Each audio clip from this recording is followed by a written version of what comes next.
Então vamos aí, nosso capítulo 18. Palavras de benfeitora. Só para a gente recapitular, né? Então, no capítulo anterior, eles tinham voltado lá para a casa da Margarida. Aí eles fecharam o ambiente lá, né? Uhum. E aí eles começaram a atender uma série de outros indivíduos que começaram a aparecer lá pedindo auxílio, né? Sim.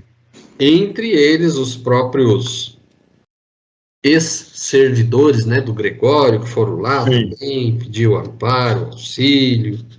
Aí tinha lá a casa de duas mulheres, tinha lá um rapaz lá que fazia uns livrinhos, tinha uns contos meio picantes aí, também estava lá meio na situação meio difícil, né, de perseguição.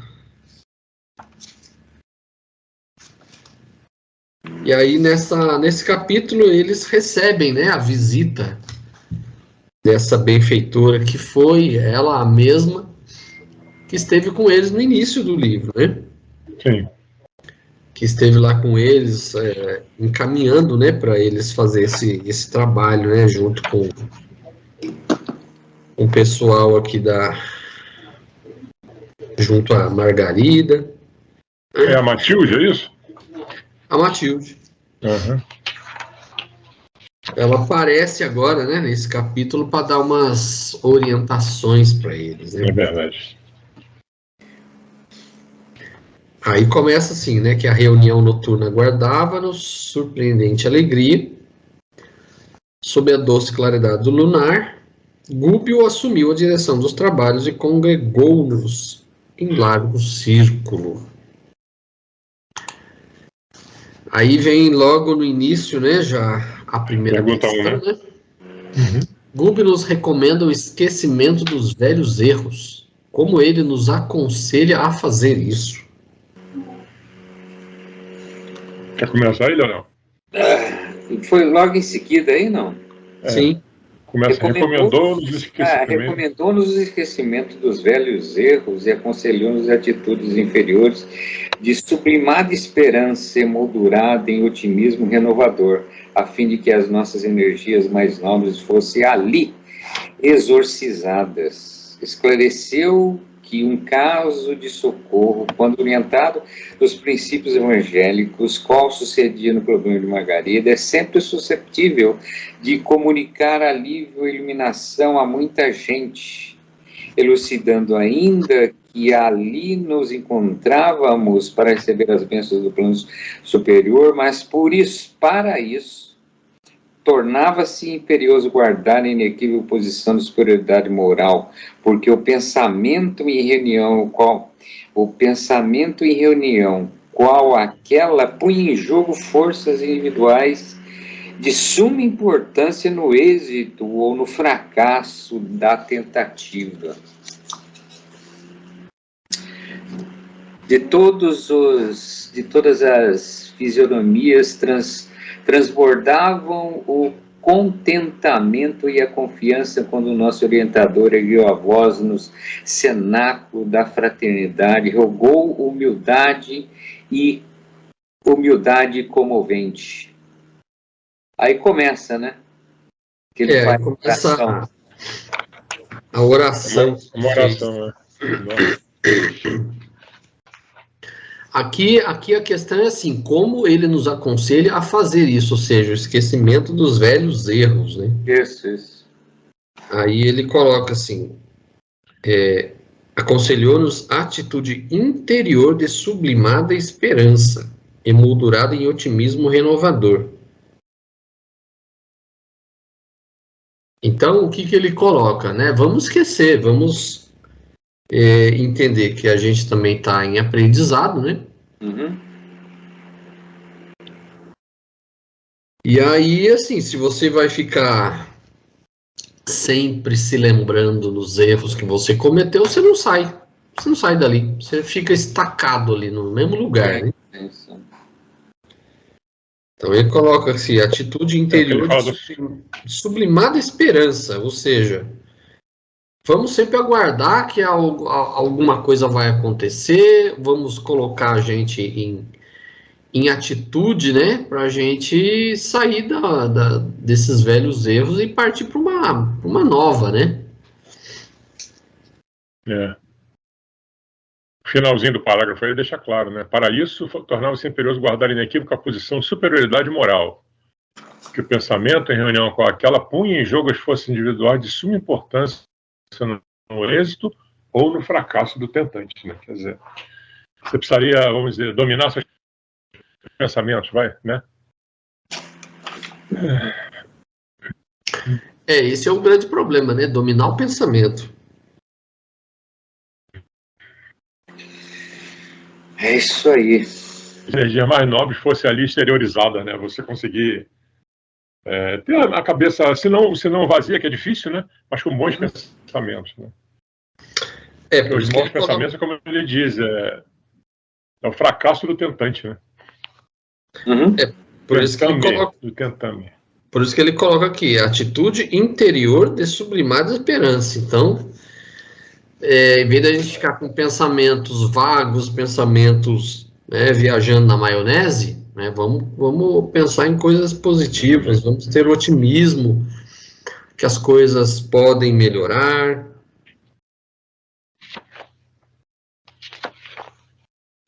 Fazer ajudar lá o que estava sendo colocado na reunião, né? Sim. Você tem que se preparar para receber, a verdade é essa, eu acho, né? Porque se você não conseguir fazer isso... Sim. As passagens do Evangelho que as pessoas são curadas, né? Jesus sempre coloca, né? Foi sua fé que te curou, ou seja, você se colocou numa posição que permitia esse socorro chegar até você. Sim. Então, você ficasse de pensamentos em coisas ruins, né? Se você ficasse sempre pensando em fazer o mal, se você não acreditasse que podia realmente melhorar, você não conseguiria receber o benefício. Então, o que ele colocava assim, você tem que estar aberto a receber o benefício, senão, se você fecha a porta... E aquilo que a gente já comentou algumas vezes, você tem que estar aberto para receber certas coisas, né?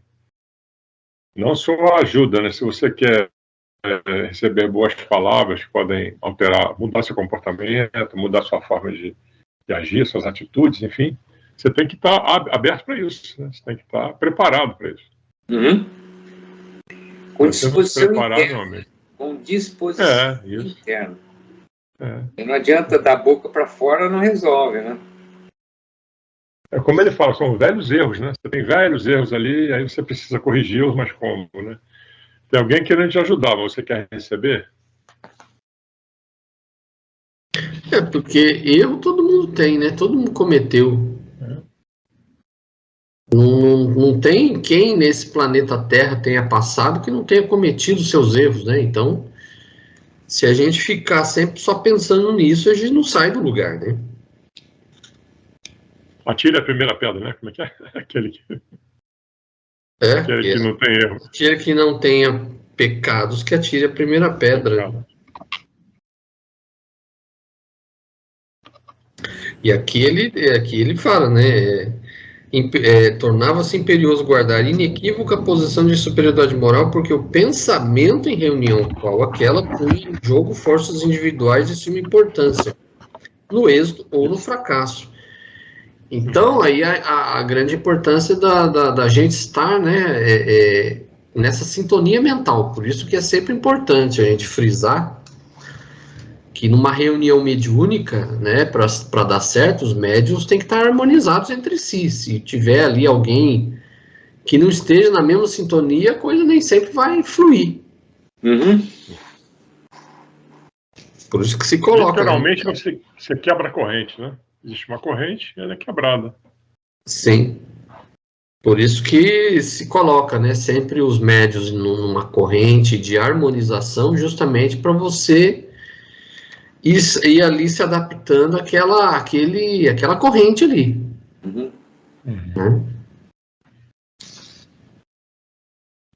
Então é um negócio que é bem já é bem pensado, né? Não é algo assim aleatório, não é chutado. É um negócio que, pela experiência já vivida de muitas e muitas décadas, né? Já se coloca dessa forma. Verdade. Aí depois da oração aqui, aí eles chamam André, né? Aí Isso. fala para o André, né? André, dirige os trabalhos da reunião enquanto devo fornecer recursos à materialização de nossa benfeitora Matilde. Vejo-a ao nosso lado, esclarecendo haver chegado a noite, longamente esperada por seu coração materno. Antes do reencontro com Gregório, em companhia de bem-aventuradas entidades que a assistem, pretende ela visitar-nos de maneira tangível, encorajando quantos aqui hoje se candidatam ao serviço preparatório de ingresso em círculos superiores. Então ela já estava numa condição, né, que mesmo eles ali não a conseguiriam enxergar sem uma preparação que a deixasse visível para eles, né? Uhum. É quase que como semelhante a um trabalho de materialização. Exato.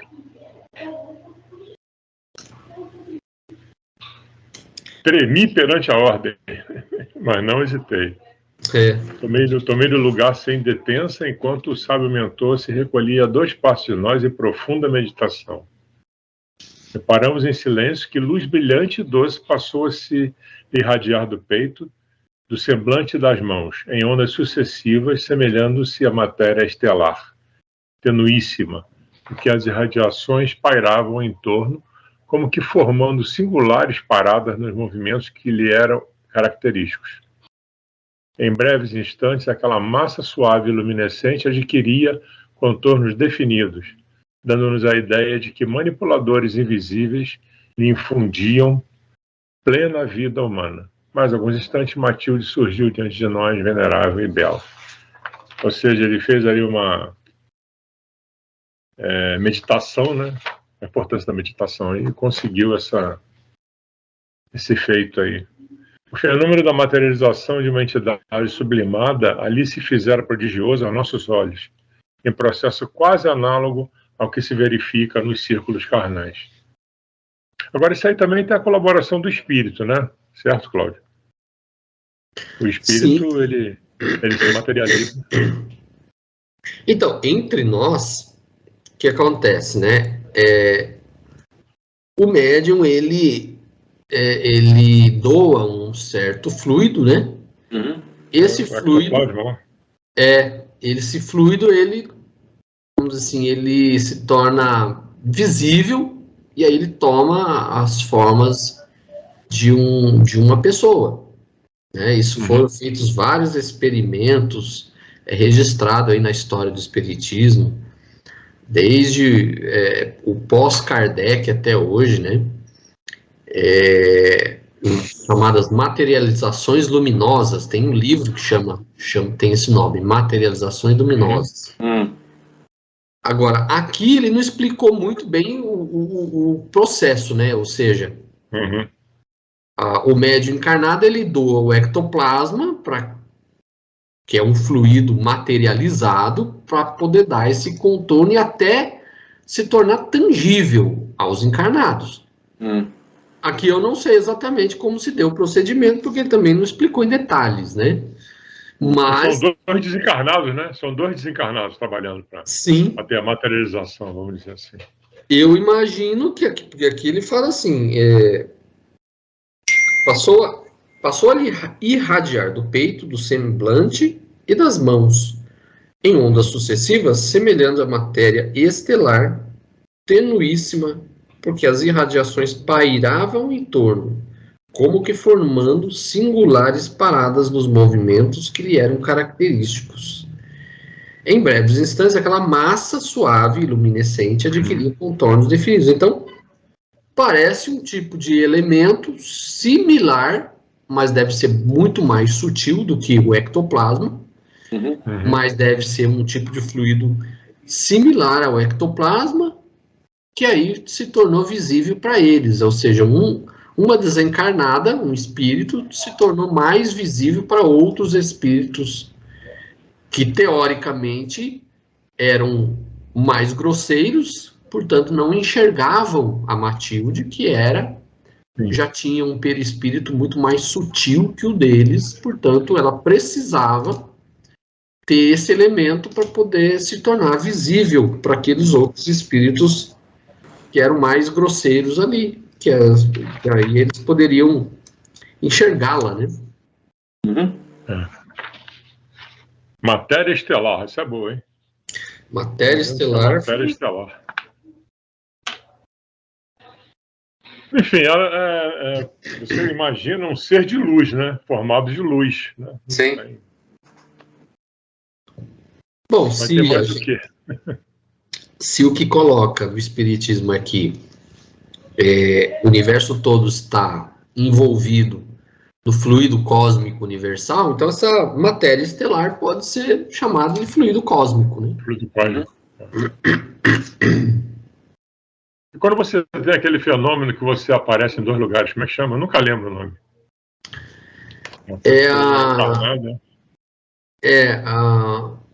É bicorporeidade. O corpo fica num lugar e ele se transporta, ele e o perispírito se transportam para um outro lugar. Outro lugar. Tem um termo que eu também não estou recordando. Fugiu? Caramba!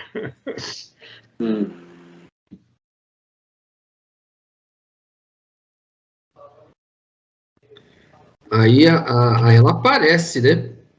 Sim. Ante a benfeitora, diversas mulheres presentes prosternaram-se, dominadas de incoercível emoção.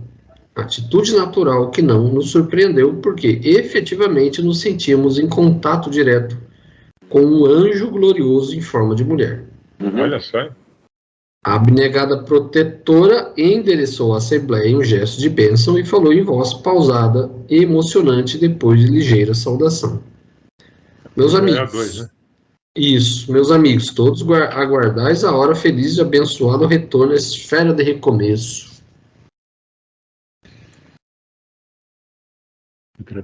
Entretanto, a dádiva do vaso de carne é inapreciável bênção divina.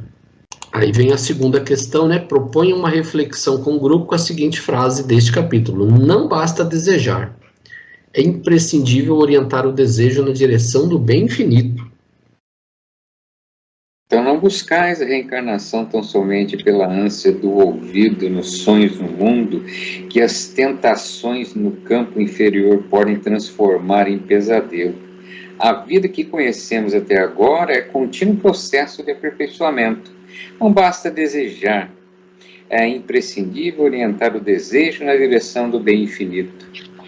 Fez ligeira pausa e talvez, respondendo à arguição mental de muitos, prosseguiu: não julgueis, seja eu excepcional emissária do reino da luz. Sou humilde servidora, sem outros créditos perante o eterno doador que não seja o da boa vontade.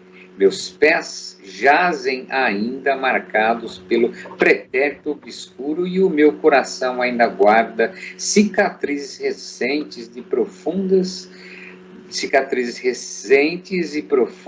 de experiências amargosas que os dias incessantes até agora não conseguiram apagar. Não me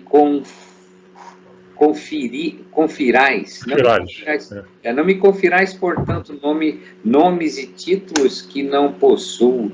Sou simplesmente vossa irmã de luta interessada em acordar-vos para a sublimidade do futuro.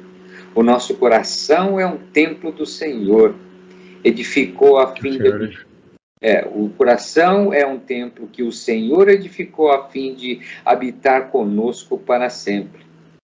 Gloriosas sementes de divindade esperam-nos a harmonia e os ajustamentos interiores para desdobrarem dentro de nós mesmos. Para desabrocharem dentro de nós mesmos arrebatando-nos às esferas resplandecentes. Até aí. Até aí, né? Sim. Então, não basta desejar, é imprescindível orientar o desejo na direção do bem. E o interessante aí é que ela não se julga, né, superior, né? Sou humilde servidora, sem outro crédito perante o eterno doador, que não seja da boa vontade. Meus pés ainda jazem marcados pelo pretérito obscuro de meu coração, ainda guarda cicatrizes recentes e profundas de experiências amargosas que nos dias incessantes até agora não conseguiram apagar. Quanto mais evoluído o espírito, mais humilde ele é, né? Então, Sim. ele não aceita rótulos. Ela reconhece isso, né? Essa consciência dela é bem interessante. Não a coloca de forma superior, acima dos outros, né? Ela se considera em processo ainda, né? E eu acho que essa frase, ela pega de cheio na gente aqui na Terra. Porque quando ele diz, não basta desejar, é imprescindível orientar o desejo na direção do bem infinito, às vezes você fica assim, poxa, eu queria tanto fazer o bem, eu só penso em fazer o bem e não faz nada. Sim. Você não canaliza aquele seu desejo, né, de fazer alguma coisa para ajudar os outros. Em ação, não transforma em ação. Aí. A pessoa fica só no desejo, né? Exatamente. Não toma atitude. Isso. Essa aí vem de encontro ao que acontece aqui e muito, né, com nós todos. Bastante. A gente precisa acordar, muita gente precisa acordar e dizer, eu tenho que arrumar tempo para fazer isso, para fazer aquilo. E não é nem arrumar tempo, tem que usar o meu tempo para fazer isso. Porque muitas vezes tempo você tem, mas você não usa para aquilo, né? Para ajudar, É aquela história que não tem bem mais precioso do que o tempo, né? A minha dor no bolso e fui cuidar da dor do outro, né? Dá um tempinho para isso. E ela coloca essa questão de desejar, eu vejo assim que está associada ao que ela fala um pouquinho antes, né? Porque aqui ela fala assim, meus amigos, todos aguardais a hora feliz de abençoado retorno à esfera do recomeço, ou seja, a reencarnação. Uhum. Entretanto, a dádiva do vaso de carne é inapreciável bênção divina. Aí ela fala assim, não busqueis a reencarnação tão somente pela ânsia de ouvir, ou seja, esquecer as coisas que você fez de errado, né? Nos sonhos do mundo que as tentações do campo inferior podem transformar em pesadelo. E aí ela fala, a vida que conhecemos até agora é contínuo processo de aperfeiçoamento, e aí não basta desejar, é imprescindível orientar o desejo na direção do bem infinito. Então, não basta você só, eu quero reencarnar. Isso. Mas não adianta só querer reencarnar, chegar aqui e fazer as mesmas besteiras de sempre. Né? Eu vou lá pagar meus pecados. E ela fala aqui, como? Não busqueis a reencarnação tão somente pela ânsia do esquecimento. Então, não queira vir aqui só para esquecer as besteiras que você fez, que está doendo na consciência, né? E aproveitar as coisas do mundo, né? Como que ela fala aqui, ó. As tentações do campo inferior podem transformar em pesadelo. Então, você pode vir aqui, eu quero voltar, aí você reencarna, mergulha no mundo material, esquece tudo que você desejou lá no passado, mete os pés pela mão tudo de novo, e aí, em vez de melhorar, piorou. Ou seja, aquilo que era um sonho de recomeço, de melhoria, se transformou num pesadelo. Ou seja, você não se orientou, você não parou para pensar, para refletir nas coisas, né? Não aproveitou a chance para, né? É imprescindível orientar o desejo na direção do bem infinito, ou seja, autocontrole, reflexão e autocontrole, que é o que se fala muito na escola de aprendiz, com a tal da caderneta pessoal, reflexão e autocontrole, né? Que o pessoal não gosta muito da caderneta, porque acha que aquilo ali é um confessionário, que não sei o quê. Mas não é. Se você aproveitar, entender como funciona o instrumento e entender qual é o processo, ele é um auxiliar de reflexão de autocontrole. Sim. E aí vai te ajudar a pensar nas coisas antes de você fazer besteira. Então, você exercita a autorreflexão. Então, você começa a não agir mais automaticamente ou por impulso. Você já começa a exercitar esse autocontrole, essa reflexão.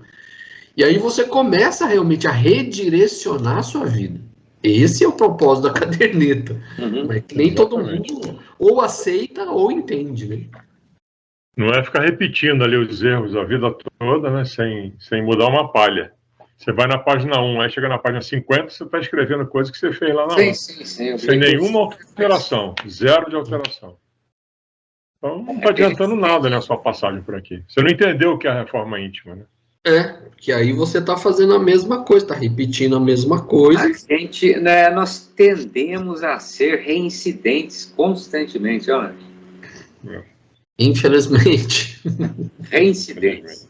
Constantemente, muitas vezes de forma até inconsciente, muitas vezes, né? Porque está de uma forma ou de outra, de forma intrínseca, né, em cada um de nós, de uma forma ou de outra. E, de repente, a gente nem entende isso como algo ruim, ou sei lá. Mas, enfim. É impressionante como você acaba realçando os seus erros, as suas atitudes erradas, a sua falta de comprometimento com o que você deveria fazer. Sim. Aí, se você percebe que você evoluiu nesse sentido, já é um ganho. Já tem um ganho aí. Porque... Exatamente. Eu acho que só o fato da gente começar a refletir sobre isso, eu já considero um ganho, assim, gigantesco, viu, cá entre nós. Porque, a partir do momento que tem consciência disso, né, já é um passo, né? Agora cabe a você. Bom, tenho consciência de que eu tô errando de novo. Aí, pô, peraí. Não é? Uma vez, vai lá. E à medida que você vai estudando, vai aumentando a responsabilidade. Você já sabe o que fazer. Se você não faz, quanto você mais começou do zero lá. Quanto mais consciência, maior a dívida. Fica difícil. O que o Leonel falou, quer dizer, a gente é sempre reincidente. Por duas coisas. Ou a gente não para refletir nas coisas, ou é alguma coisa que ainda nos é confortável, é algo que a gente gosta daquilo ainda. Sim. Com certeza. A gente acaba virando um escravo de certas coisas, e aí pra gente se libertar é difícil. Não é fácil. Não é fácil. Na nossa condição humana, na condição de falível, né? Não é uma situação muito fácil, não, meu.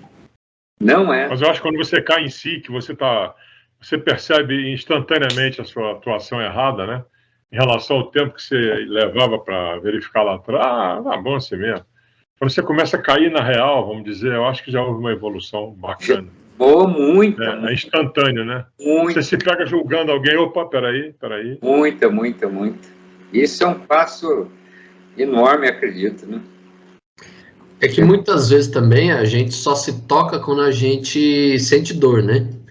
Então, quando algo começa a nos afetar, que aí a gente cai na real. Porque, às vezes, por bem a gente não tá indo, a gente acaba indo por mal, né? Tem que ser, né? Levantaram uma polêmica lá no Rio, que também não estava afim de conversar sobre isso, mas a pessoa chegou e falou, sobre que eu era kardecista, não agrediu nem nada, mas chegou e falou assim, olha, eu já li muito sobre a doutrina espírita, e o que eu vejo lá é que você, para ter uma evolução espiritual, você precisa sofrer. Aí vem aquela famosa comparação com um diamante, né? O diamante é lapidado para se tornar uma joia mais bonita, mais valorosa, valiosa.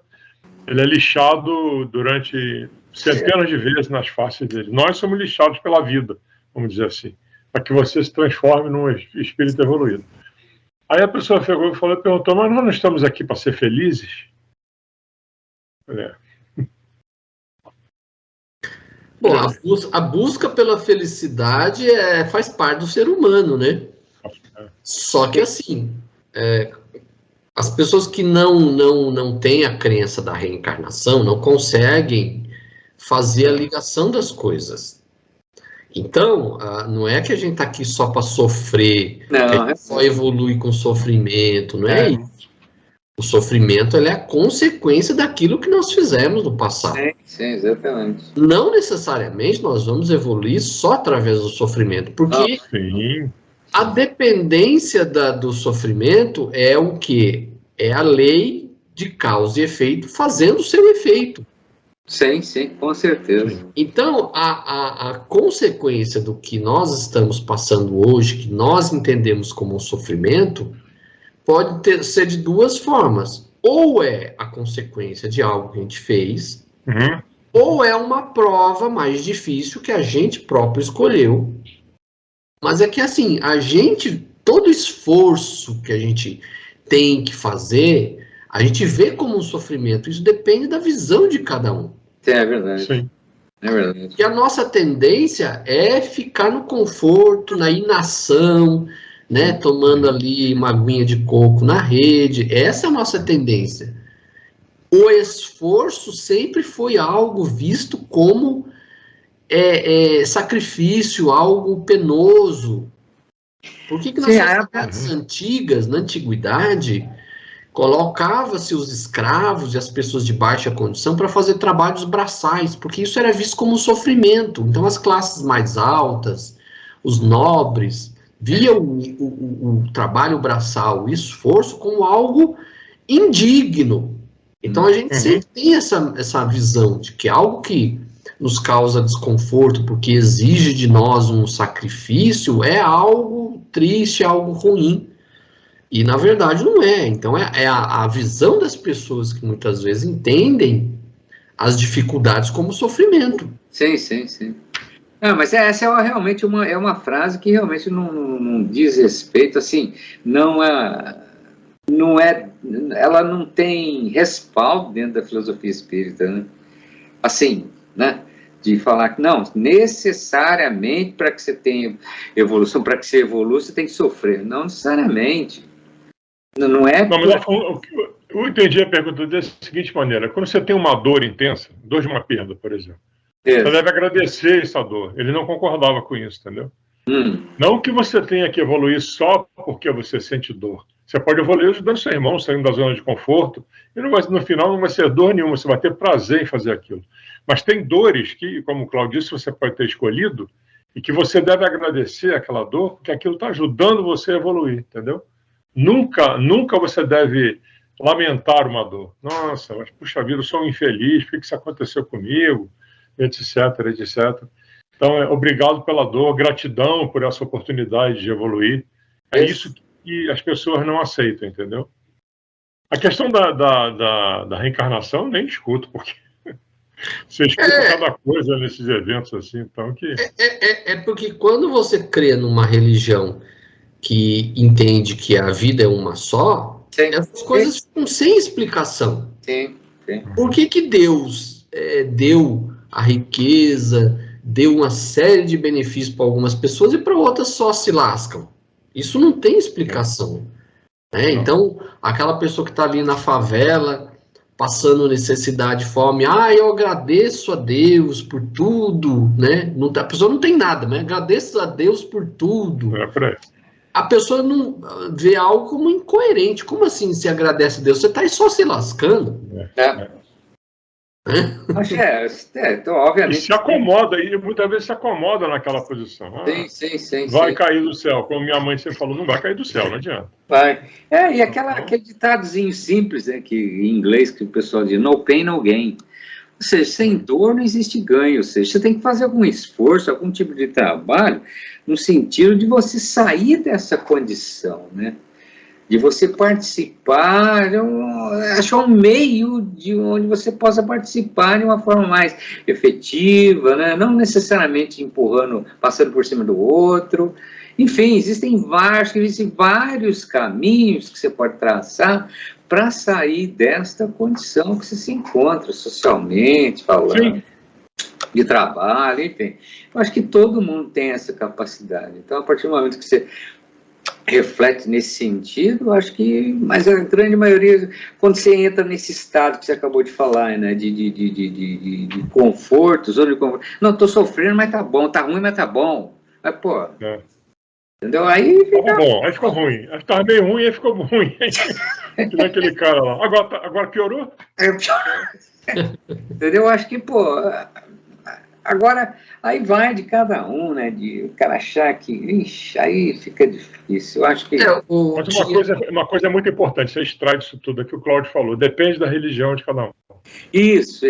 Daí a o cara religião, ela faz o cara ir para caminhos que não tem nada a ver essa história de dor, evolução. Ele põe essa condição dele, ele começa a achar respostas dentro daquele conceito que ele entendeu, de que alguém mostrou para ele, né? No caso de um católico ou de um protestante, ou enfim, né? O cara, não, é assim mesmo, vou ficar aqui, ou então, sei lá, é assim mesmo, porque o pastor falou, porque o padre falou. Porque o evangélico, ele tem um conhecido que uma vez falou assim que conversou, né, com um pastor evangélico, e aí ele falou, olha, o problema de vocês espíritas é que vocês acham que vocês só vão ganhar o céu através do sofrimento e da dor. Nós não. Nós temos a graça divina. Deus distribui a graça para nós, a gente não precisa sofrer. Não, o evangélico, eles falam que é a sua aceitação a Jesus. A partir do momento que você aceitou Jesus, você está salvo. Pronto. Resolveu. Então, o evangélico não sofre, né? Não. Aceite Jesus, sim, mas faça o que ele fez, então. Vai só aceitar, né? O que a gente entende, assim, o sofrimento, ele existe a partir do momento que você acha que aquilo é um sofrimento. Isso é algo meio parecido com um filósofo grego da antiguidade, que era, talvez você já tenha ouvido falar, que é o Epicuro. O Epicuro, o que ele colocava? Que você pode viver uma vida feliz, né? Desde que você seja uma pessoa comedida. Você não precisa do excesso para você ser feliz. Então, desde que você leve uma vida de uma forma sensata, uma vida em que você não exagere as coisas, e nem que você deseje algo que não está, né, nos desígnios do universo te conceder, você não vai sofrer. Então, eu estou aqui, né? Eu estou ganhando X por mês. Mas eu queria ganhar uns 50 mil por mês, que nem esses jogadores de futebol aí, 100 mil por mês, 800 mil por mês. E aí você passa a sofrer porque você está ganhando ali um salário mínimo, mas você queria ganhar uns 800 mil por mês. Então, o que ele colocava? Se aquilo não está nas possibilidades, contente-se com o que você tem, que aí você não sofre. A mesma coisa nos excessos.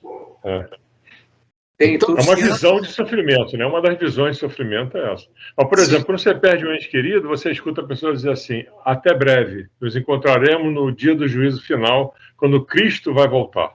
Aí você pergunta, mas ele foi embora? Aí você arruma uma confusão, né? Então, mas não se preocupe que o corpo estará glorificado e você verá de novo seu ente querido. Aí você começa a pensar, não é isso, pelo amor de Deus, né? Vamos lá, vamos discutir? Não, vamos discutir não. Aí você pergunta, mas ela foi cremada, pô, o corpo não existe mais. Não, mas o corpo se refazerá, o corpo glorificado e virá o espírito de novo e você encontrará todo no juízo final. Então tá bom, parabéns. Mesmo que seja biologicamente impossível de acontecer, a Deus tudo é possível, né? Tudo é possível, então, mas é aí que eles encontram o consolo, cara, é impressionante, sabe? Não, então eu vou te ver de novo. Aí você, sabe, dá aquela relaxada, né? Tá bom, tá se sentindo feliz? Tá ótimo. Tá bom. Deixa pra lá. Bom, aí então a pergunta 3, né? A terceira, né? A aquisição das virtudes iluminativas, no entanto, não constitui serviço instantâneo da alma, suscetível de efetuar-se de um momento para outro. Comente. Somos cada qual de nós um imã de elevada potência ou um centro de vida inteligente traindo forças que se harmonizam com as nossas e delas constituindo o nosso domicílio espiritual. A criatura encarnada ou desencarnada, onde estiver, respira entre os raios de vida superior ou inferior que emite ao redor dos próprios passos, tal qual a aranha que se confunde nos fios escuros que produz ou a andorinha que corta os altos céus com as próprias asas. Todos nós exteriorizamos energia com as quais nos revestimos e que nos definem muito mais do que palavras. De que vos valeria o retorno à oficina da carne sem conhecimento das obrigações que nos competem ante a justiça divina? Tá aí. Que nos adiantaria o temporário esquecimento do passado sem nos integrarmos na responsabilidade da maior força capaz de nos socorrer no círculo da matéria densa, que se traduz em tendência nobre a persistir conosco. A volta à vestimenta física é uma bênção que poderemos conseguir à custa de generosas intercessões quando nos faleçam méritos para obtê-la, no instante oportuno por nós mesmos, tanto quanto é possível conseguir trabalho digno na esfera da crosta, movimentando amigos que nos conduzam aos objetivos disputados. No entanto, qual ocorre a muitos encarnados que se localizam em respeitáveis quadros de serviço, não só para usarem direitos que nada fizeram pelos merecer, com flagrante abuso das leis que nos regem as ações, muitas almas procuram o santuário da carne, formulando precipitadas promessas, e nele penetram, agravando os próprios débitos. Ou seja, ela vai para a matéria, não faz nada que tinha que fazer aqui. Isso. Tímidas, levianas ou inconsequentes, aproveitam o estágio bendito na região da neblina. Região da neblina é sinônimo de esfera carnal. Tá? Para repetirem as mesmas faltas de outra época, com absoluta perda de tempo que é patrimônio do Senhor. Cláudio até adiantou isso aí. Nesse momento, dentro de breve intervalo que imprimiu a alocução edificante e piedosa, Matilde estendeu-nos as mãos, que despendiam raios de intensa luz, e exclamou maternal: rogais o regresso à suma protetora da carne, no propósito de desfazer os sinais desagradáveis que vos marcam a veste espiritual. Contudo, já armazenaste suficiente força para esquecer os males que vos foram causados na crosta da terra? Reconheceis os vossos erros a ponto de aceitar a necessária retificação? Fortalecestes o ânimo a fim de examinar as necessidades que vos são peculiares sem aflições alucinatórias? Aprendestes a servir com o Cordeiro Divino até o sacrifício pessoal na cruz, em compreensão humana, anulando na própria alma as zonas viciadas de sintonia com os poderes das trevas? Já auxiliaste os companheiros de caminho evolutivo e salvador com a intensidade e eficiência que vos justifiquem a rogativa de colaboração intercessora? Que boas obras já efetuastes a fim de rogardes novos recursos do céu? Com quem contais para vencer as experiências porvindouras? Acreditais porventura que o lavrador recolherá sem plantar? Armazenaste bastante serenidade e entendimento no coração, de modo a não vos intoxicardes amanhã no plano físico, sob o bombardeio sutil dos raios pardos da cólera, da inveja ou do ciúme nefasto? Permaneceis convencidos de que ninguém se aquecerá ao sol divino sem abrir o próprio coração às correntes da luz eterna? Ignorais acaso que é preciso igualmente trabalhar para que se mereça a bênção de um templo carnal na terra? Que amigos beneficiaste para pedir-lhes a ternura e o sacrifício da paternidade e da maternidade no mundo em vosso favor? Não vos iludais. Somente as criaturas primitivas no círculo selvagem da natureza conhecem por agora a semi-consciência do viver por se abeirarem ainda dos reinos inferiores. Recebem a reencarnação quase ao jeito dos irracionais, que aperfeiçoam instintos para ingressarem mais tarde no santuário da razão. Para nós, porém, senhores de vigorosa inteligência, que já respiramos em centenas de formas diversas e que já atravessamos vários climas evolutivos, ofendendo e sendo ofendido, amando e odiando, acertando e errando, resgatando débitos e contraindo-os. A vida não pode resumir-se a mero sonho, como se a reencarnação constituísse simples processo de anestesia da alma. Ou seja, temos que trabalhar, é o que ela fala na primeira frase ali, né? Não é no momento para o outro que você vai obter virtudes iluminativas. Aqui ela dá todo um roteiro, né? Para aqueles que pretendem reencarnar e tentar um novo recomeço. Então ela dá todo o caminho que a pessoa precisa antes de reencarnar. Então tudo isso aqui que ela está colocando aqui, vamos dizer assim, é aquele roteiro que o André Luiz estava seguindo, se preparando para uma próxima reencarnação, para que esse trabalho que ele desenvolveu durante esse tempo pudesse surtir efeito na mente dele quando ele reencarnasse e esquecesse todos os detalhes que ele chegou a vivenciar no plano espiritual. Então, todo esse trabalho desenvolvido ficaria marcado na consciência dele. E quando a gente reencarna, aquilo que a gente lembra é aquilo que está na nossa consciência. Não é detalhes que a gente viu, que a gente falou. É aquilo que nos marcou, aquilo que nos transformou. Que aí nós vamos relembrar como uma intuição. Né? Entendi. Aqui o que ela deixa bem claro, inclusive, é uma evidência clara de que aquela história que muitas vezes as pessoas repetem, mas o espírito não tem uma data marcada para voltar? Não existe. Você desencarnou hoje, você pode voltar a reencarnar daqui a 10 anos, daqui a 20, daqui a 50, daqui a 100. Depende do como você vai estar antes da reencarnação.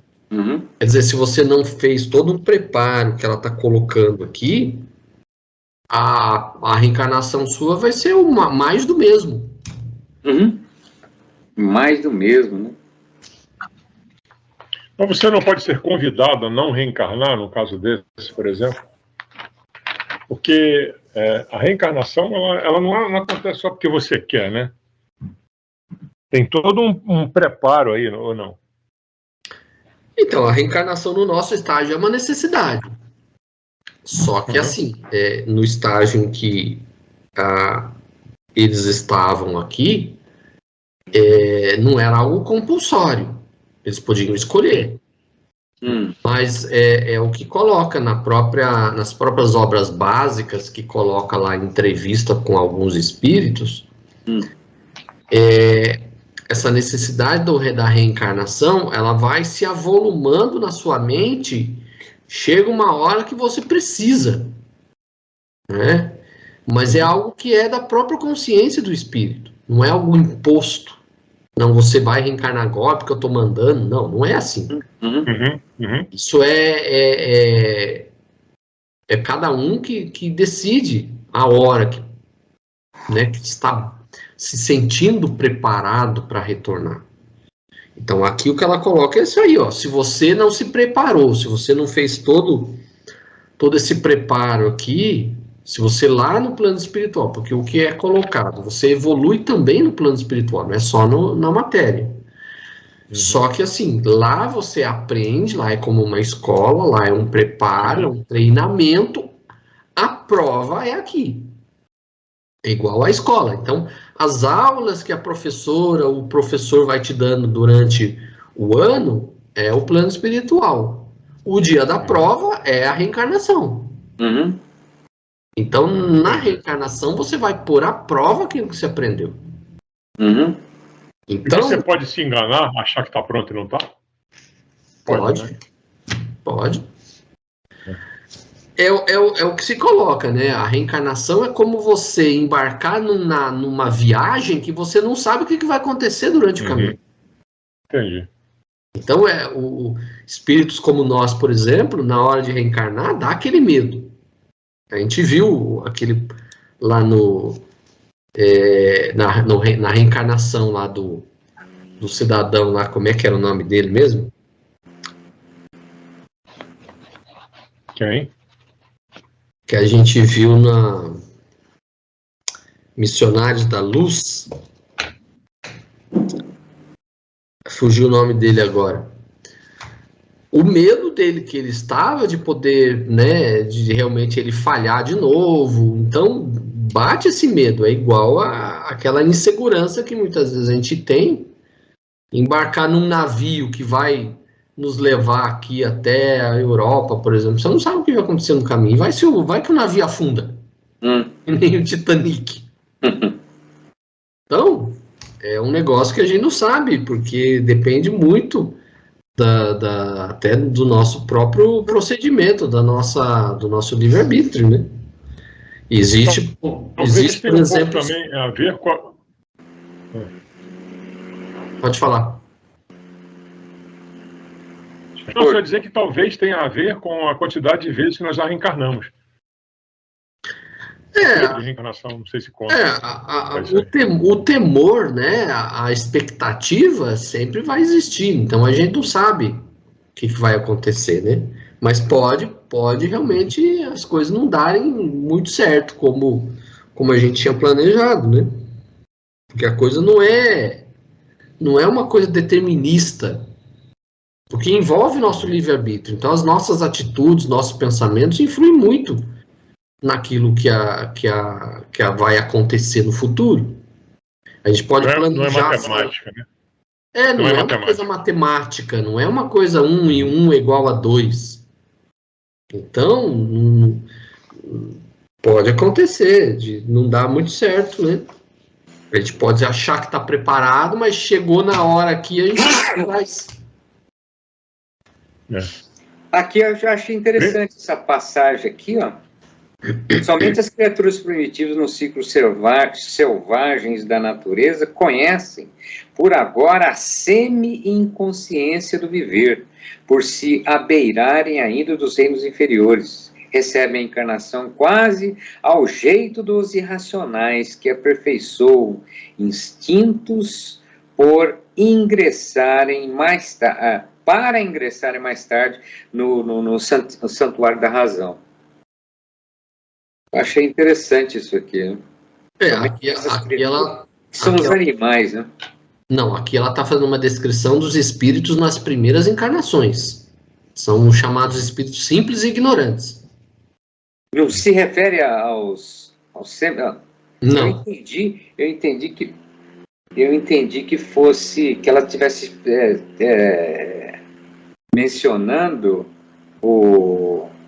os animais. Não. Irracionais. Não. Aqui ela as criaturas primitivas nos círculos selvagens da natureza conhecem por agora a semi-inconsciência do viver, por se abeirarem ainda dos reinos inferiores. Sim. E recebem a reencarnação quase ao jeito dos irracionais, ou seja, quase ao jeito dos animais, né, dos irracionais. Sim. Que aperfeiçoam instintos para ingressarem mais tarde no santuário da razão. Sim. Mas aqui é uma descrição dos espíritos nas primeiras encarnações, quando ainda é aquele espírito simples e ignorante que é colocado, né? Bastante ignorante a ponto de ser irracional. E aqui ela coloca assim, ó, conhecem por agora a semi-inconsciência do viver, ou seja, são espíritos que estão ali iniciando, eles ainda não têm a mesma consciência que a gente. Então, por quê? Não tem a mesma vivência que nós. Sim. Por abeirarem-se ainda dos reinos inferiores, ou seja, eles estão ali no limite entre os animais racionais, espírito e os animais. Os animais, isso. Então, eles estão ali muito próximo. Então, eles têm muito mais instintos do que razão. Sim. Mas são espíritos nas suas primeiras encarnações. É uma descrição que ela faz aqui dos espíritos. Dentro da racionalidade, vamos dizer, está tendendo mais à racionalidade, porque o animal é totalmente irracional, né? Sim. Podemos afirmar que não tem mais esse tipo de encarnação, é isso? Esse tipo de espírito. Talvez então, não exista mais. Na Terra, Parece que não, no meu entendimento não, porque você, mesmo entre os indígenas, você vai ver, conversando com eles, que eles não são pessoas, assim, muito próximas da irracionalidade, eles têm muita razão, às vezes muito mais do que nós. Uhum. Talvez até porque esse tipo de criatura existe em outro planeta, não aqui. Sim, seria em planetas Começando lá. mais Atrasados. inferiores que nós. Mais atrasados, vamos dizer. Sim. E aí, é por isso que eu falei naquela hora, ela termina dizendo: nós, senhores de vigorosa inteligência, que já respiramos centenas de formas diversas, atravessamos vários climas evolutivos, ofendendo, sendo ofendido, amando e odiando, acertando e errando, e vai por aí, é como se já tivesse passado várias vezes por aqui, né? Resgatando débitos e contraindo. A vida não pode resumir-se a mero sonho, como se a reencarnação constituísse simples processo de anestesia da alma. Ou seja, você passou por aqui e aproveitou a sua passagem. Não ficou... Ela faz essa descrição das criaturas primitivas, né, os espíritos nas suas primeiras encarnações, conosco, ou seja, olha, vocês já não são criancinhas mais não, hein? Vocês são adultos, vocês já têm razão, vocês já têm consciência, já viveram muito, Senhores, sabem muito bem o que é o certo, o que é o errado. Então, não fiquem agindo como se vocês fossem criancinhas, que vocês não são. Isso foi, na verdade, um leve puxão de orelha que ela deu, pessoal. A resposta aumentou e muito. Pois é. Bom. Na realidade é justamente isso. Resumindo, seu mero sonho, como ela fala. Então, já atravessamos várias vidas evolutivas, ofendendo, sendo ofendido, amando e odiando, acertando e errando, resgatando débitos e contraindo-os à vida. Contraindo-os. A vida não pode resumir-se a mero sonho, como se a encarnação constituísse um simples processo de anestesia da alma. Ou seja, você não pode ficar só nesse marasmo, sem uma participação, sem esse dinamismo da própria vida, do sofrimento ou da benesse, não só de benesse, mas sim de altos e baixos na vida, que fazem parte do seu aprendizado, né? Ou seja, você não pode ficar anestesiado, né? Pode ter, a vida não é uma anestesia da alma. De boca aberta para o mundo material lá. Fica só... ela coloca assim, você não pode encarar a reencarnação, esse negócio de vai e volta, vai e volta, vai e volta. Não é uma brincadeira, é um negócio sério. Você fez lá? Eu já reencarnei de novo. Então volta lá. Aí, o que aconteceu agora? Eu gostei, vou voltar. Fica, vai e volta. Você não pode entender isso como uma brincadeira, como algo... Né? Você tem que entender que isso é uma oportunidade de evolução. Esse é o ponto. A gente tem que entender que é a oportunidade. É uma oportunidade de evolução, você tem que aproveitar da melhor forma possível. Esse é o ponto. Essa é a grande lição, cara. Essa é a grande lição. E aí vem a quarta. É indispensável, pois, que nos refaçamos aprimorando o tom vibratório de nossa consciência, alargando-a para o bem supremo, iluminando-a à claridade renovadora do Divino Mestre. Comente. A mente humana, honrando os patrimônios celestiais que lhe foram conferidos, não poderá vegetar a feição do arbusto enfesado, no qual de nada produz, que nada produz de útil na economia do orbe, nem deve imitar o irracional que se localiza na retaguarda da inteligência incompleta. Uma existência... Acho que é só aí, né? Aí já entra 5, não? Já é uma... É indispensável, pois, que reforcemos e aproximamos os vibratórios de nossa consciência, alargando-a para o bem supremo e iluminando-a à claridade renovadora do Divino Mestre. Então, justamente isso, né, como ela diz, a mente humana honrando honrando os patrimônios celestiais que lhe foram conferidos, não poderá vegetar a afeição do arbusto enfesado, que nada produz de útil na economia do orbe, nem deve imitar o irracional que se localiza na retaguarda da inteligência incompleta, ou seja, não é nem ficar acomodado, né? Mas nem ficar lá atrás, mas também, né? Usar disso para produzir algo de útil, usar a vida para produzir algo de útil. A gente não deve nem ser um parasita e nem só ficar utilizando os instintos, né? Essa inteligência incompleta dos animais. Né? Por isso que minha mãe falava, né? Usa essa inteligência que Deus te deu, né? Quando fazia alguma coisa errada. Então, é aquele negócio, né? A gente não tem inteligência, razão, porque os animais também têm inteligência. A gente tem inteligência e razão, é justamente para a gente distinguir o certo do errado e procurar sempre acertar, né? Então, o animal, ele vai por instinto. Nós temos um certo instinto, mas a gente tem a razão para controlar o instinto. Então, se a gente ficar só nessa de ficar vindo aqui a turismo, a gente não sai. A gente não sai da mesmice. Sim, sim. Verdade. Verdade absoluta. Ai, ai. Aí vem a quinta, né? Qual importante lição a venerável Matilde nos transmite em sua preleção? Aí vem o resumão ainda. Uma existência entre os homens, por mais humilde para nós outros, é acontecimento importante demais para que o apreciemos sem maior consideração.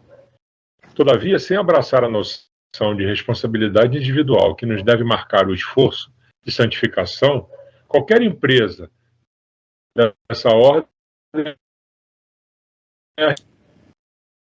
da recapitulação, o espírito segue sozinho no círculo dos próprios pensamentos, sem que os companheiros de jornada, com raríssimas exceções, lhe conheçam as esperanças mais nobres e lhe partilhem as aspirações dignificadoras. Cada criatura encarnada permanece só no reino de si mesma e faz-se indispensável muita fé e suficiente coragem para marcharmos vitoriosamente sobre o invisível madeiro redentor que nos aperfeiçoa a vida até o calvário da suprema ressurreição. Bonita essa frase final aí. Cada criatura encarnada permanece só no reino de si mesmo e faz indispensável muita fé e o suficiente coragem para marcharmos vitoriosamente sobre o invisível madeiro redentor que nos aperfeiçoa a vida até o calvário da suprema ressurreição. Madeira é cruz, né? Então, sim, cada um carrega sua cruz. Yes. Sim. Como diz meu sobrinho, a minha é de isopor com rodinha, a da minha mulher é de concreto. Aparece. Então, é você carregar sua cruz, é você e Deus, né? Aqui eu destaquei umas frases interessantes, ela coloca assim: sem abraçar a noção de responsabilidade individual que nos deve marcar o esforço de santificação, qualquer empresa dessa ordem é arriscada. Uma das coisas que distingue nós, né, do espiritismo, das religiões, por exemplo, o evangélico, é justamente essa noção de responsabilidade individual. Sim. Porque eles entendem assim, eles não, por mais que eu tenha uma responsabilidade naquilo que eu faço, eu posso ser salvo pela graça divina. Sim. Então, a minha responsabilidade, ela é secundária diante da graça de Deus. Isso. Já o Espiritismo coloca assim, a sua responsabilidade é absolutamente as suas atitudes. É sua responsabilidade, é individual. Deus não interfere nas consequências daquilo que você faz. Aquilo que eles afirmam lá, não, simplesmente aceite a Jesus e acabou. Mas não é assim, filho, não é só isso. aceite Jesus e siga os caminhos dele, ou então, pelo menos, se olhe, se compare a ele e vê que posição que você está, né? Mas simplesmente aceitar e ser salvo. Não é assim. Você assim seria muito fácil. Essa questão da graça tem um responsável, ele se chama Santo Agostinho. E ele é o grande,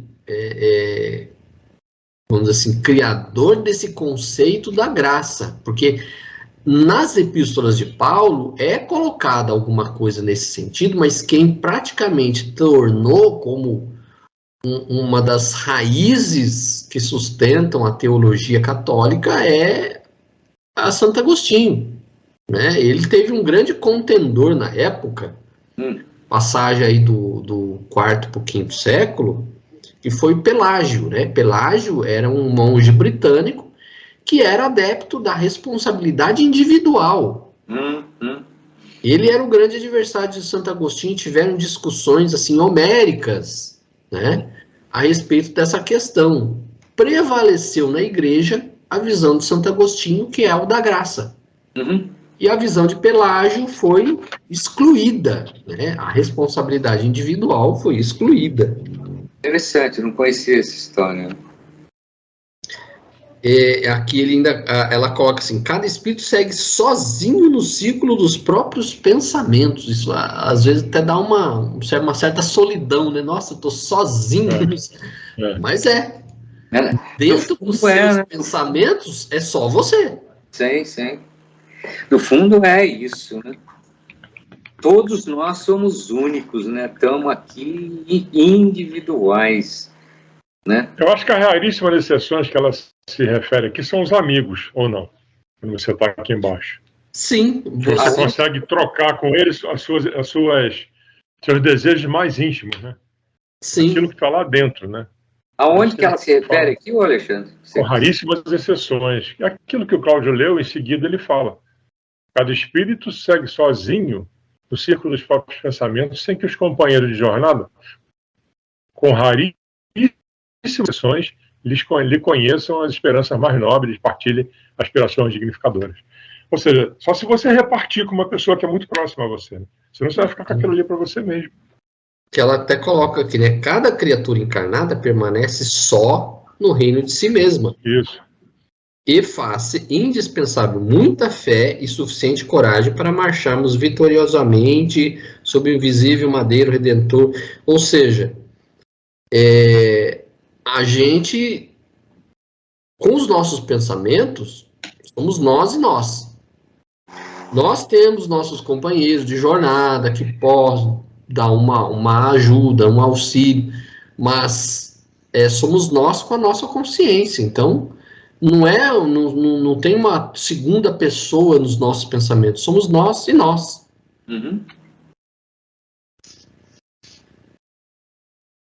Exatamente. Aí vem a sexta questão. Após a preleção de Matilde, um cavalheiro se destacou e faz uma consulta sobre seus momentos e escolhas enquanto encarnado. Como foi a vida desse irmão e qual foi a orientação de Matilde? Olha, Léo. Cavaleiro de olhos fulgurantes.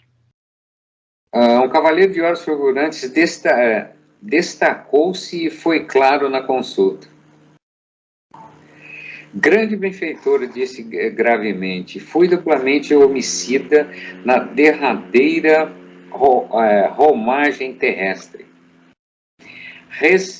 Respirei muitos anos o corpo carnal como se for uma pessoa mais tranquila do mundo, não obstante trazer a consciência tesnida de remorso e as mãos enodadas de sangue humano.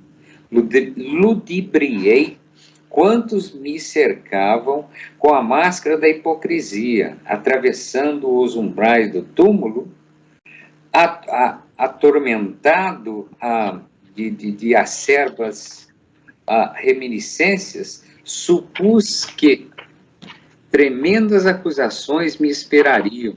Semelhante expectativa aliviava-me de algum modo, porque o criminoso perseguido pelo remorso encontra verdadeiro socorro nas humilhações que os espizinham. Contudo, não encontrei senão desprezo com o aviltamento de mim próprio. Minhas vítimas distanciaram-se de mim, desculparam-me e esqueceram-me. Vejo-me, todavia, estimulada por forças punitivas que nunca poderei descrever com minúcias desejáveis. Há um tribunal invisível em minha consciência e, debalde, procuro fugir aos sítios em que desprezei as obrigações de respeito ao próximo. Abafando as soluções, remotou comoventemente. Comovente. Comoventemente. Aqui. Comoventemente. Como iniciar o esforço de minha restauração? Tão imensa tristeza repassava naquela voz humilde que nos sentimos todos tocados nas fibras mais íntimas. Matilde, contudo, respondeu sem titubear. Outros irmãos não longe de nós, suportando a carga das mesmas culpas, peregrinam desditosos entre o pesadelo e a aflição inomináveis. Abre o teu coração para eles. Começará ajudando-os a enxergar a senda regenerativa, alimentando-os com esperança os ideais novos e atraindo-os ao trabalho de sublimação pelo esforço na constante aplicação do bem. Sofre-lhe-ás as injúrias, os remoques, as incompreensões, mas descobrirás um meio de ampará-los com eficiência e brandura. Depois de semelhante sementeira, principiarás a recolher as bênçãos de paz e a luz. Portanto, o Espírito que ensina com amor, embora delituoso e imperfeito, abaca, aprendendo as mais difíceis lições da responsabilidade que adquire, transmitindo a outras revelações salvadoras que lhe são que não lhes pertence, realizando este serviço mobilitante, retomarás então mais tarde o corpo físico, recapitulando os ensinamentos que gravastes na mente interessada em renovar-se. Encontrarás daí em diante mil motivos para a cólera violenta e a tentação de eliminar adversários, prostando-os a golpe mortal. Visitar-te-á com frequência o coração. Se souberes, porém, e, sobretudo, se quiseres vencer os próprios impulsos destrutivos, quando te encontrares em plena e abençoada luta na esfera do recomeço, plantando amor e paz, luz e aperfeiçoamento ao redor dos teus pés, então terás demonstrado aperfeiçoamento real e efetivo nas dádivas recebidas e revelar-te-ás preparo para maior ascensão. Né? Pois é, ela deu a receita para ele, né, também. Isso. Vá lá e faça o bem. Aqui ela deu orientação assim, ó, antes de você reencarnar, procure outros que estão na mesma situação que você e os ampare, né? Mostre para eles que existe uma solução, existe uma alternativa, existe uma nova chance. Então faça um trabalho de auxílio aos outros, aos semelhantes aqui, E você vai estar trabalhando na sua própria autorregeneração. Então você vai estar, eu até destaquei aqui, mais tarde o corpo físico recapitulando os ensinamentos que gravaste na mente interessada em renovar-se. Então ele precisava cumprir esse roteiro de trabalho ali no plano espiritual, junto aos outros espíritos que estivessem na mesma condição. Ele iria, com esse trabalho, fazer essa renovação mental dele. Então, ele iria gravar na mente esses ensinamentos.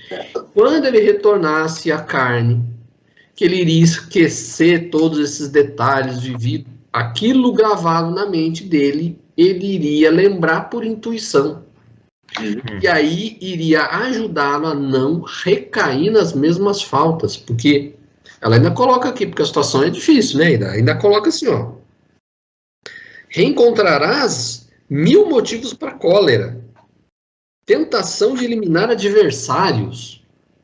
Né? Então, ele iria se defrontar com várias situações em que ele iria ser testado para ver se ele reincidiria. Mas se ele tivesse aprendido, se tivesse gravado na mente...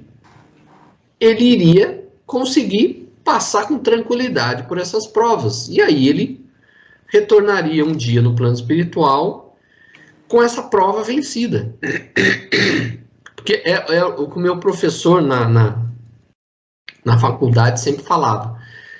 Não adianta você decorar como é que faz a coisa, você tem que aprender como é que faz. Porque se você decora, você esquece. Agora, se você aprende, você não esquece. Então aqui a tônica da coisa era essa.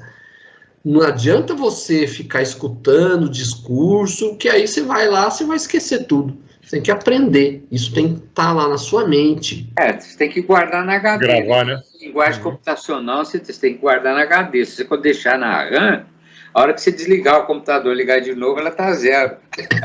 Formatou.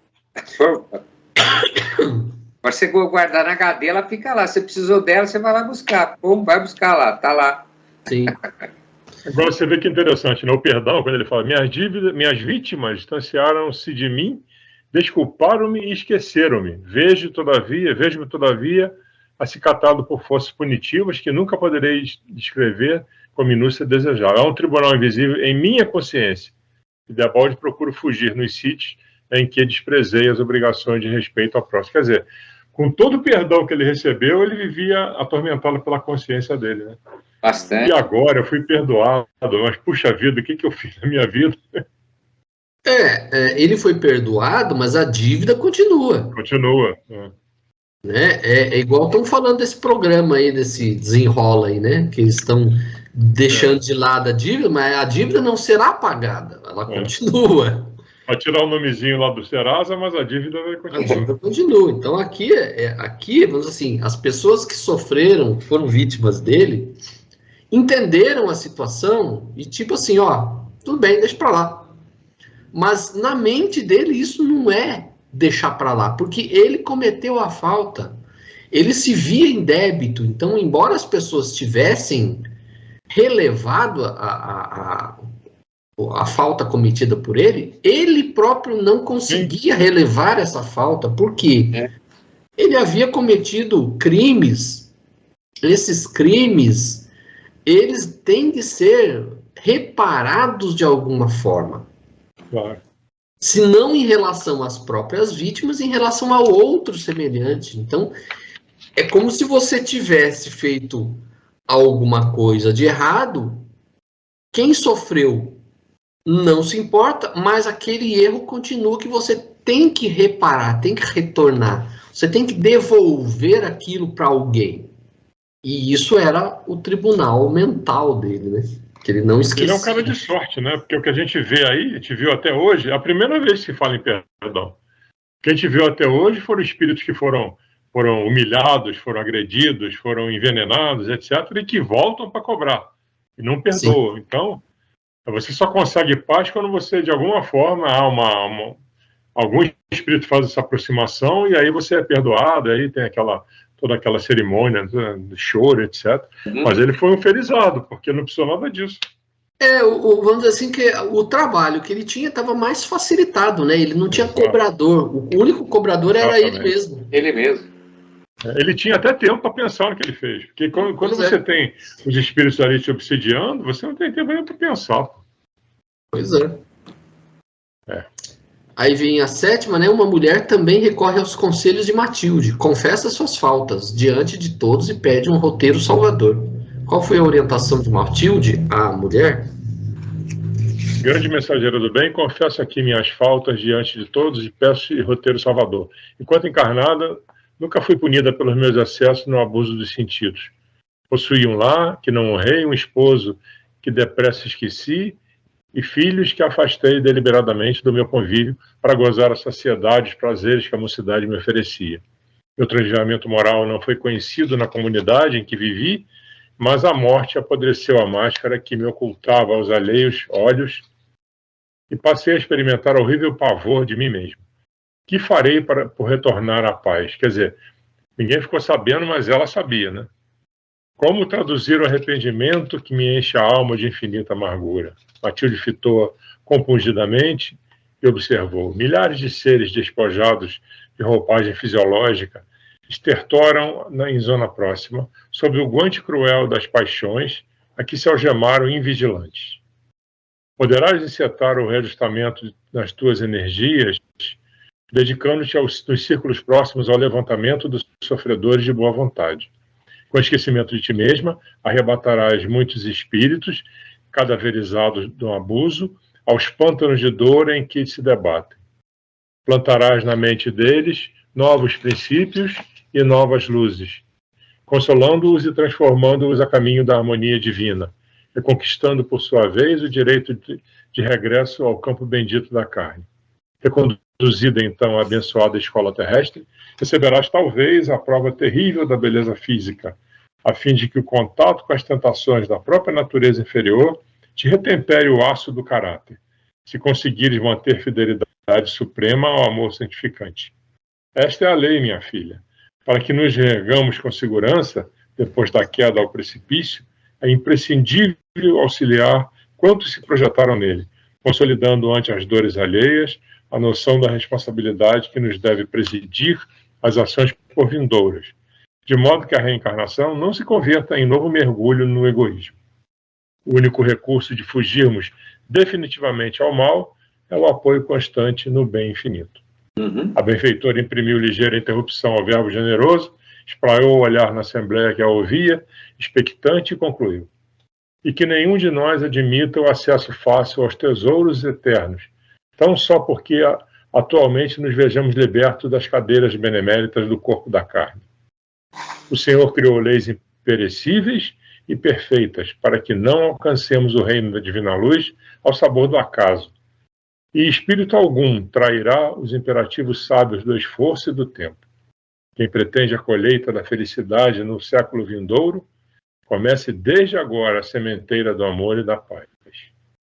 Nesse momento, entregou-se Matilde à maior parada, enquanto parecia meditar em prece, de seu tórax iluminado nasciam espontâneas e brilhantes ondas sucessivas de maravilhosa luz. É isso aí. Isso aí. Fora da caridade, nossa salvação. Ó, de novo. Não Não existe almoço de graça. Não existe almoço de graça. Exatamente. O que ela coloca aqui é semelhante ao que ela colocou para o outro rapaz, né? Então, começa agora fazendo um trabalho aí de auxílio ao semelhante, você vai aprendendo, e quando você voltar, esse aprendizado terá minimamente fixado na sua memória e você vai passar por provas que vão testar esse aprendizado, né? Ela coloca assim, receberás talvez a prova terrível da beleza física. Ainda bem que a gente não recebeu essa prova terrível, não, né? A gente escapou dessa. Escapou dessa. Dessa prova terrível, felizmente, a gente não... Tu já pensou, ela vem bonitona de novo, cheia de tentação em volta ali? Ave Maria. Tá ferrado, isso que é prova, hein?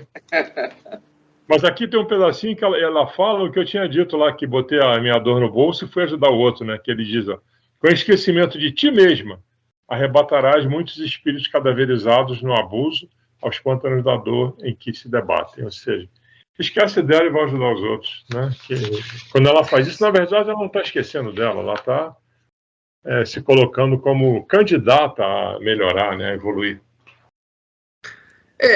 Vamos dizer assim, esquecer o egoísmo, né? E se colocar em auxílio ao semelhante. Então, o egoísmo é o quê? Pensar só em si mesmo. Ai, a minha dor, ai, eu sou infeliz, ai, não sei o quê. Pensar que os outros passam situações muito piores que a sua. Né? Uhum. Então, não é o caminho, né? Não é o caminho para sair dessa dor. Sim.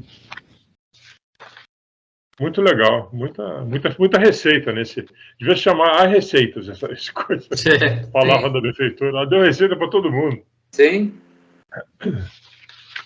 A receita está aqui, né? O difícil é a gente cumprir, né? A receita para a gente, inclusive, né?